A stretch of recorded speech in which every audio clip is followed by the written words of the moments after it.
Hello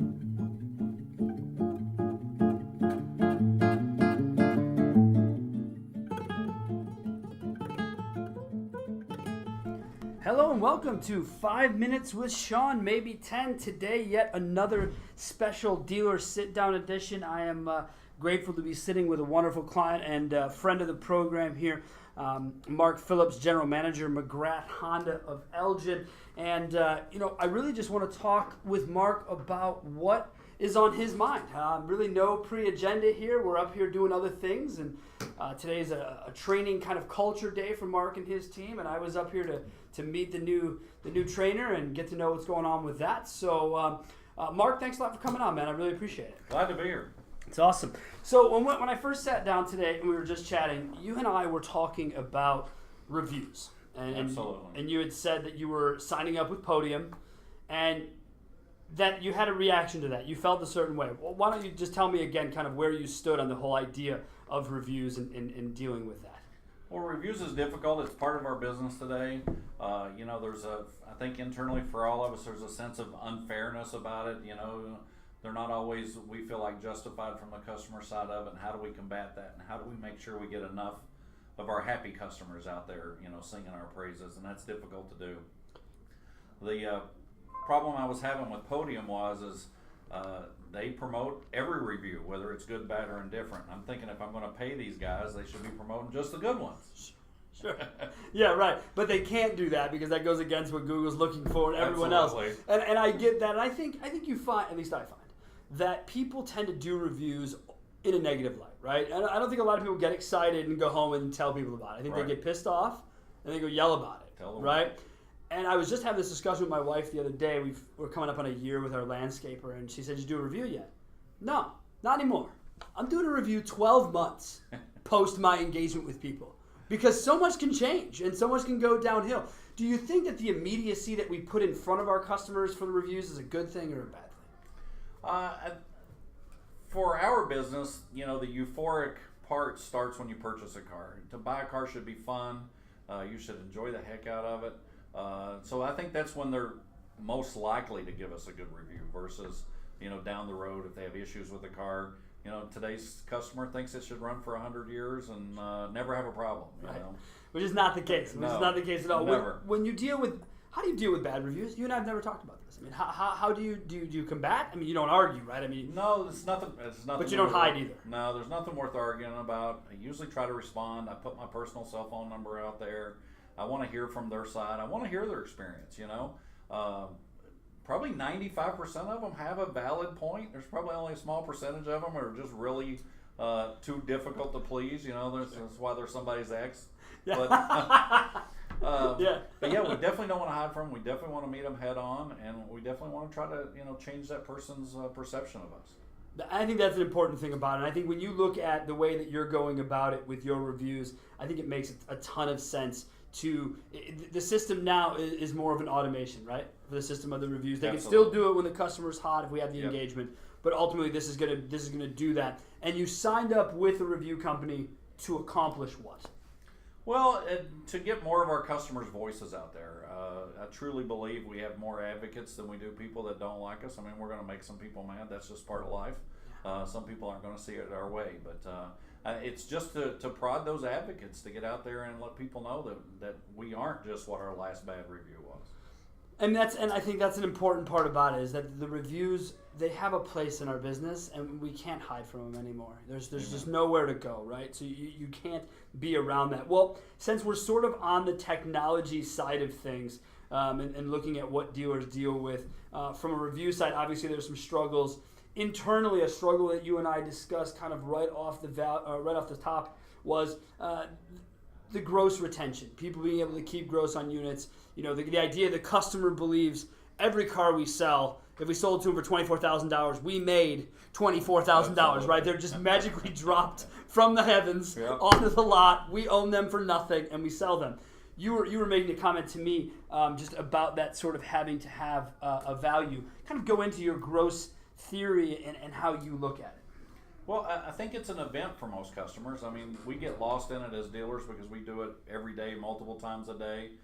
Customers do it every 3 to 10 years, depending on your customers. So I think it should be a nice, fun event for people to look forward to. Unfortunately, it's not that. You know, we've gotten so competitive with each other that we're so anxious to steal a deal from the next dealer down the road that we've gone from value selling to price selling.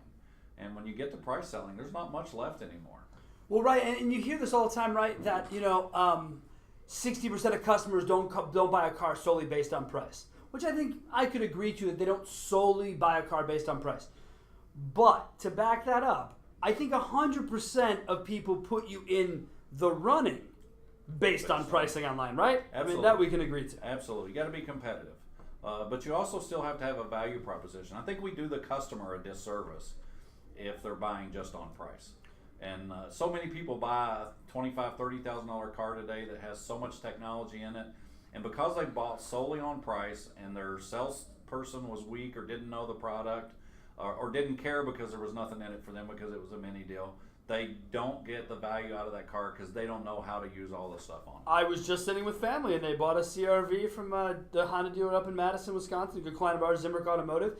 And my aunt says to me, hey, you know what would be nice for a lady in her 60s would be like a 30-day bring me back in workshop because I still have no idea what this car does. And so I brought it to ownership and they were like, why haven't we been doing this? Why have we lost our way, right? So with the value proposition, how do you train salespeople? Because the mentality, right? I mean, you've been here now 1 year. Yes. The mentality previous to you was Larry Low Gross, just get that car down the road. We'll sell as many as we can. Absolutely. And you changed it. How did you change it? Well, you just have to change the culture. You have to put the salespeople and the managers on the customer side. You know, it's sad when a customer comes back in 3 weeks or 3 months from now, or comes in for their first oil change and tells somebody they don't know how something works, or I got a new phone and I can't pair it up, or how does the Bluetooth or I don't know who my salesman was, right? I don't remember my salesman. So it's not an easy transition to make from price selling to value selling, but it's worth it in the long run. You get our Google reviews are up 1 solid point, which is a lot, right? A 2.9 to a 3.9 is nothing to. That's like taking gross average, in my opinion, from 500 to 1,500. That's how I look at it. Is that fair to say? That's fair. Okay. But it's a struggle, you know, and it's a struggle with the customers too, to show them there's a reason that they do business here. Guys, this is a dealer talking, guys, not me, not a vendor. This is a real dealer telling you the issues. Well, I think that kind of nicely parlays into one of the last things we're going to talk about, which is you had said to me previous to us going on air here that your used car market is as or more competitive price-wise than the new car market. And I asked you, had you ever seen this in your career? And you answered me with no. What does it change? I mean, how has it made business different today? You know, it's a new phenomenon. Probably over the last couple of years, it's evolved into that. You know, but just about all of our car deals start out online today, whether it's new or used. But a lot of new car people are just going to see if you got a red one in stock, or what's this year's model look like, or how's it compared to another brand. Where your new car shopper is looking. They saw 27 pictures. They know the price. They know the Carfax of it. They know they go to AutoTraderCars.com, Car Gurus, all these places. They know everything about that car inside and out. Probably more than 90% of your salespeople do when they get here with it. You know, right? They just don't know whether somebody smoked in it or not. That's about the only difference. Because they haven't sat in it. They got to smell it first. Didn't have had dogs or whatever. So, yeah. And for the right pre-owned car at the right miles at the right price. A customer will drive 2 hours, 3 hours to do it. They'll drive from Wisconsin to Indiana. I believe that. For a new car, they almost spit them out like a Pez dispenser. You know, they're the same. A new Civic's a new Civic's a new Civic at any Honda store, right? Right. They all paid the same for them. Right. Used cars is different. They're not reconditioned the same. They weren't driven the same. So do you have to really stand up on your reconditioning? Because, I mean, I know you guys are pretty top-notch the way you do reconditioning. Is that what you kind of stand on in the used car world, or how do you stand apart? I think you have to. I mean, you don't apologize. Every time you apologize for something on a used car that's not fixed, it costs you $500. Wow. So that's my opinion. So wow. If you're going to put a car out there that's not completely reconditioned, it should be because it's your price leader. You know, I'll be honest with you. When I was here last, I was leaving the store, and a salesman had a vehicle pulled up out front. And a couple of sweet little old ladies were looking at the car, and it was just adorable. And he's being really cute and nice with them. And she says, oh, this gigantic gouge, underneath the door. Absolutely. And he said, oh, come here. Give me your nail.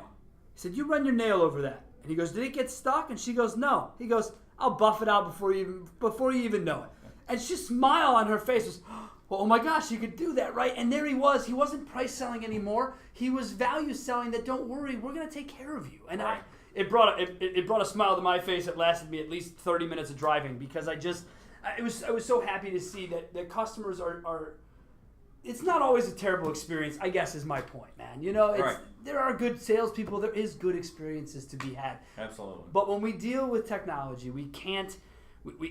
The idea that we would bypass a company like Carvana and how they go about doing things wouldn't be fair. And so, how has Carvana, or the idea of all of these other ways to buy a car, whether it's Fair.com, whether it's them at Carvana, or I don't even care, right? Any of these guys. What has that done to change the game for you, and how do you view companies like that? I actually love Carvana. I love what they're doing. I don't know whether they're going to make it or not. They're not the first to try that. But shame on us as car dealers for allowing them even into the market, you know? So I'm going to stop you there, okay? Because when someone says something like that, I think everyone needs to listen. This is a car dealer with, by the way, we're in his office at his lot with a gigantic, expansive inventory that he pays for. And he says to me, I wish we could do it. Mark, why can't we do it? You know, we tend to always lag a little bit behind in belief that the people doesn't want to, still come and spend 4 hours with us on a beautiful Saturday afternoon. Sure. To go through the process. Some of it's our lenders, our mental anguish with, I'm not going to get a good chance at them at F&I if they're not here in the store. Or you can't make gross, back to our earlier discussion, gross, right? You can't make gross, but would that be true if the customer saw the price, liked the price, and had it delivered to their house? Wouldn't it almost make gross, I don't want to say easier, but less of an objection if it was about the convenience of the customer? There's no argument with the customer. I mean, it's the CarMax of the world. CarMax has already taken the price out of it. They've already done it, right? They just did a better job than we have of convincing everybody that, and they're making money. They're usually higher price than we are. They are, and they're brilliant. God bless them. My sister went to buy a Tribeca in Colorado with my buddies who own a Subaru store. She went to CarMax because they could get the one from Dallas shipped in for free, right. No issues, blah blah blah blah blah. Well, there you go, right? She's happy because she got what she wanted, where another dealer wouldn't just call another dealer and get her a car. Do you try in your process from an online engagement to get into that world with a customer who's further away? With our BDC, we do offer that occasionally for customers as an opening, a way to open it up and say we've got more than one business model here, and we could.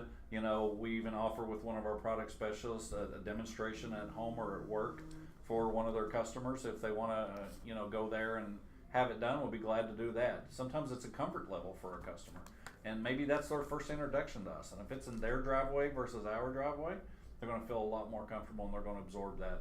I know that to be true. I mean, you can't say we don't have the time. We have salespeople standing around every dealership on the planet, other than one or two busy times a week. I mean, to be fair, we're sitting here on a Thursday afternoon in mid-May, and there are people who could potentially drive almost anywhere within an hour radius and get that done. So, and you and I both share an experience with Subaru in our past, and we know that Subaru customers are as crazy as it gets. Drive across the state for $50, not in payment, just in total price. When I used to run a Subaru store, we would deliver cars to the mountains. It was no big issue. We would take paperwork. But you had just made mention to me right before we started that now you're getting callbacks from lenders that are basically stating customer must be in the dealership to sign the paperwork. Yeah, if we submit an application and the customer doesn't live in our area, a lot of the callbacks will say customer must sign in store. So I don't know. Is that new, Mark? It's been a long time since I've been in an F&I box. Last 12 months is when I've seen it, Really? Yeah. So that's real new then. Yeah. And so that, I can't imagine that, like you said, fraud, right? The combatants. The hope of combating fraud, I suppose. Well, geez, we talk about Carvana, we look at the model, we talk about the salespeople. What's the one thing that you think, as we close this whole thing out, that dealers really need to understand about all of this new coming technology? What's the one thing you want them to hear? I think we just got to understand our customer better. I mean, there's a reason that Amazon went ballistic in the last 5 years, Now we don't even price shop Amazon. We're just Prime, and we know that it'll bring it to us in a day or two, and who cares if it's $10 more, or you could have went to Best Buy. And you know that it is, right? Have you heard about these buying programs, right? These kids will go to Walmart, They'll buy a bunch of white shirts. They'll sell them to Amazon, and you'll pay $3 more to Amazon than this kid bought it at Walmart, and he's making money. I read a kid making 6 figures reselling Walmart's goods to Amazon so he can sell them to you. Look, I get it. We were talking earlier. The most expensive thing I bought online up until this year was nothing. It was $100. But this year alone, my wife and I have purchased a dishwasher and a washer and dryer set. Okay. Completely online from the Home Depot. Just nothing for nothing. And we looked at each other and said, what the hell, right? What have we been missing? And she says, because she's been with me 15 years, she goes, well, this is exactly how I buy cars. I go, well, good for you, because I got to go to the store, get all the paperwork, bring it back home, put your car in a bow, right? And so this is what we see. Do you find yourself just becoming more and more of an e-commerce shopper, just in general, in your life? Absolutely. It's a time saver, and time's worth more than money. I'd buy my wife's next car. I drive a store demo. I have for years. I'm in the car business, Right. I do this every day, and I love the car business. My wife gets a new car every 2.5 to 3 years. I'd buy her next car online if I could. Have it brought to the house. Guys, did you hear what he just said? He's the man running dealerships today. He's not advocating you go out of business, correct? No. Not his advocation. His advocation is to listen to your customers.